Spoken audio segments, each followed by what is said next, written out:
Chers amis, bienvenue au podcast Jésus chez nous de la Société Spirit Rénovation. Lors de cette rencontre, nous lirons les chapitres 10 du livre Chemin, Vérité et Vie de l'Esprit Emmanuel, psychographié par les médiums Chico Xavier. Après la lecture, nous ferons un bref commentaire, puis nous terminerons par une prière. Dans chaque épisode, un chapitre, suivant la séquence des chapitres du livre. Chapitre 10. Médiumnité.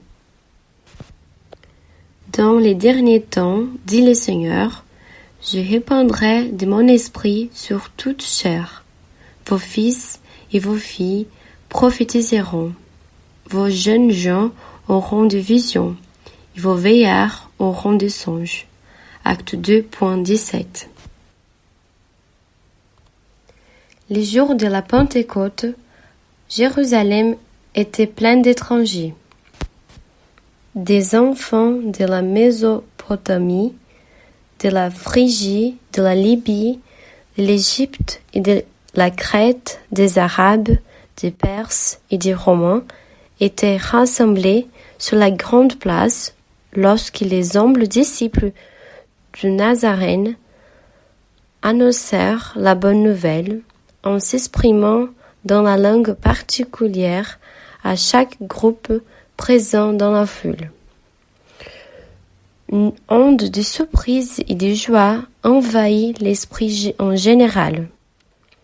Les sceptiques ne manquèrent pas au divin concert, en attribuant à la folie et à la ivresse la révélation observée. Simon-Pierre s'y distingua et élucida qu'il s'agissait de la lumière promise du ciel à l'obscurité de la chair. Depuis ces jours, les clartés de la Pentecôte jaillirent sans cesse sur le monde. Jusqu'à là, les disciples étaient fragiles et indécis. Mais depuis cette heure, ils brisent les influences de leur entourage, guérissent les malades, relèvent l'esprit des malheureux, parlent au roi de la terre au nom du Seigneur. Les pouvoirs de Jésus s'étaient communiqués à leur énergie limitée.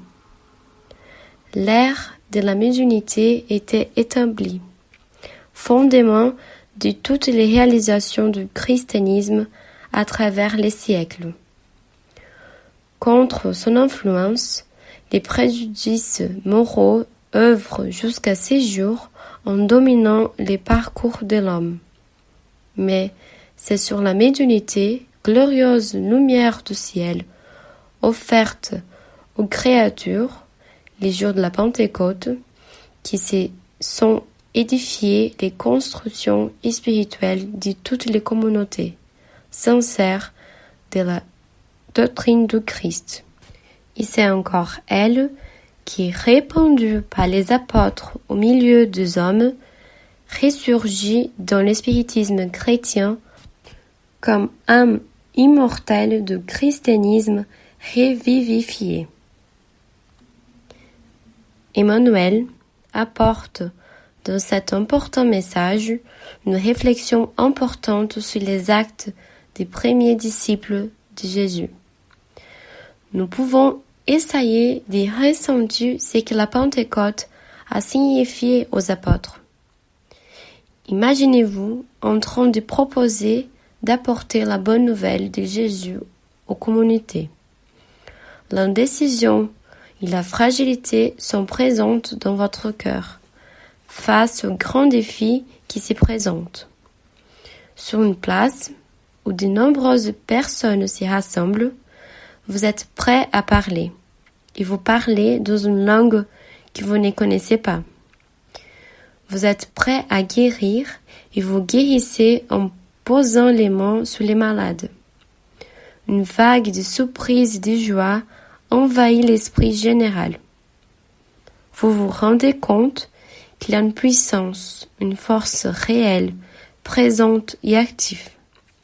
Vous percevez que les esprits sont avec vous, en vous inspirant et en vous aidant. La Pentecôte continue de se produire chaque jour sur terre, par la psychographie, par les guérissons, par l'inspiration, par la psychophonie. Selon Kardec, dans l'introduction du livre des esprits, les esprits exercent sur le monde moral et même sur le monde physique une action incessante. Ils agissent sur la matière et sur la pensée et constituent une des forces de la nature. Pour conclure, je vous invite à m'accompagner dans la prière Notre Père d'Emmanuel.